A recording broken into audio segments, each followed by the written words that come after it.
Hello, welcome back to Fun Facts About the Bible with me, Cliffhanger. Today we are literally talking about fun Bible facts. First, did you know there are 773,692 words in the Bible?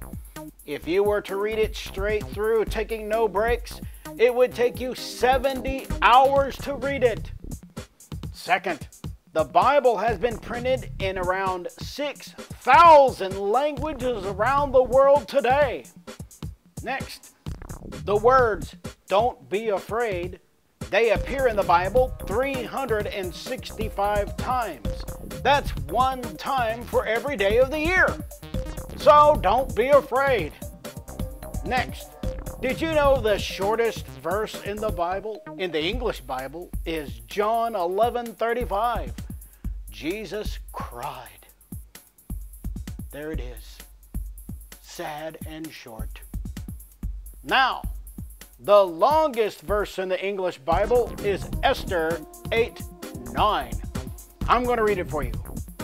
Then the king's scribes were called at that time in the third month Siva, on the 23rd day of the month, and it was written according to all that Mordecai commanded to the Jews and to the servants and the governors and princes of the provinces, which are from India to Ethiopia, 127 provinces, to every province according to its writing, and to every people in their language, and to the Jews in their writing and in their language.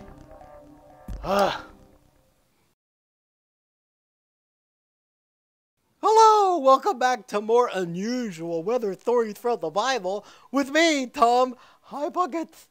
Today we're talking about a story from the book of 2 Kings, chapter 20. This is all about a guy named Hezekiah. Hezekiah was a king, the king of Judah, and he was a good king, but he was really, really sick. In fact, he was so sick, he was about to die. Oh, my goodness. But the prophet Isaiah had a word from God. He said, "You won't die." But Hezekiah wasn't convinced. He said, "How can you prove to me I'm not going to die?" So Isaiah said, "We can either have the sun go forward or backwards." Huh. Hezekiah said, "Well, duh. I want it to go backwards. It's always going forwards." And guess what? He could look on his steps in his house and saw the shadow move back 10 steps. Woo! Wow! That's a great story. Hey, you know, when we hear the word of God, we can believe it because it's true. It's active. And that's what our memory verse says today. Let's see what it says. "For the word of God is alive and active, sharper than any double-edged sword. It penetrates even to dividing the soul and spirit." Hebrews 4:12. Hey, it's time for your favorite time of the day, the Funcast. Woohoo! That's right, the Funcast. This time, we're going to go back in time. Back in time. Hey, I feel like I just said that. Ooh, that's weird. Okay, see you next time. Bye.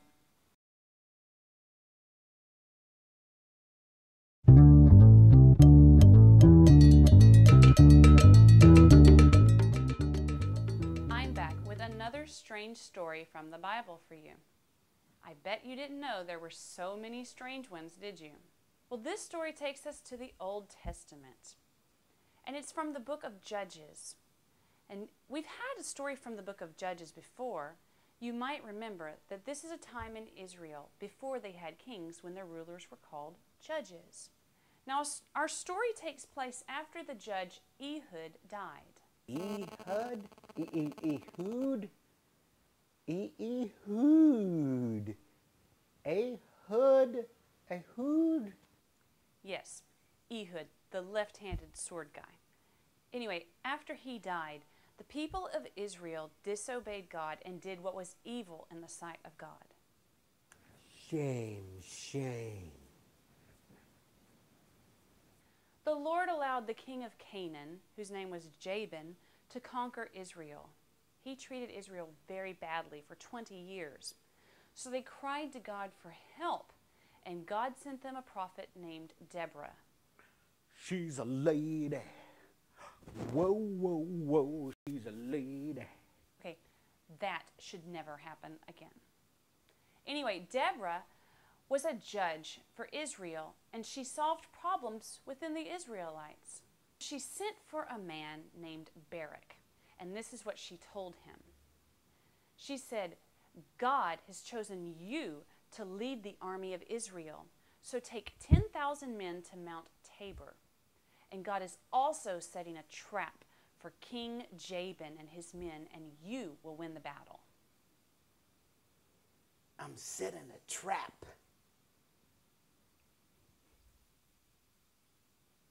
Barak said that he would do it, but only if Deborah went with him. Deborah said that she would, but Barak wouldn't get any credit for winning the battle. And it would be known that a lady won the battle. Guess what? I've got some interesting facts about women for you. Did you know that in almost every country, women outlive men? There are slightly less women in the world than there are men. The first Mother's Day was the 10th of May, 1908. International Women's Day is March 8th. The first country to allow women to vote in modern times was New Zealand, and it happened in 1893. Sri Lanka was the first country to elect a woman as their leader in modern times.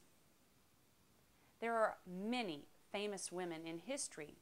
Here are a few of them: Joan of Arc, Marie Antoinette, Margaret Thatcher, Helen Keller, Mother Teresa, and Cleopatra. Okay, so back to our story. Deborah and Barak went and took the 10,000 men to Mount Tabor, just like God had told them to do. And just like God had told them, King Jabin's army was there, ready to fight against the Israelites. Deborah said to Barak, "Go and attack. The leader of their army is named Sisera. Fight them and you will win the battle." They can take our land, but they'll never take our freedom.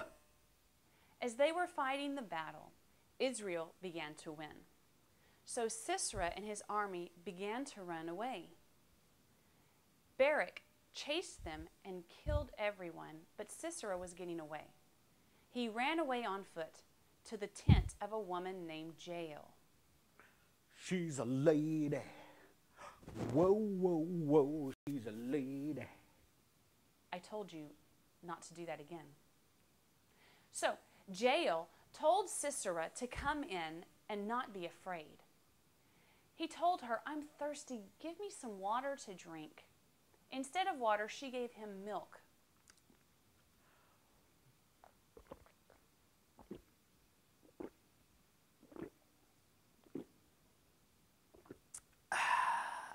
Sisera told Jael to stand in the doorway of the tent. And he said, "If anyone comes by and asks if anyone is in here, tell them no." Because he was tired and he was so full of milk, he fell asleep. He fell into a very deep sleep. I'm sleepy. I think I'll just lay down here and take a nap. Oh, let's make sure my head's all clear. There, okay. Jael took a tent peg and a hammer, and she nailed his head to the ground. It's really in the Bible. Pretty gross, huh? So when Barak came by, Jael called to him and said, "Come in, I'll show you the man you're looking for." When Barak walked in, he saw Sisera lying there on the ground with his head nailed to the ground. Ew. Well, the Israelites were free. They were so happy that they wrote a song about it. Dun, dun, dun, dun, dun. I got a stake in my head. Dun, dun, dun, dun, dun. And now I'm dead. Dun, dun, dun, dun, dun. That was one crazy story. If you don't believe it's in the Bible, look for yourself. Well, if you would like to read this story for yourself, go to the Old Testament, the book of Judges, chapter 4. If you'd like to read the song that they wrote, you can look in Judges chapter 5.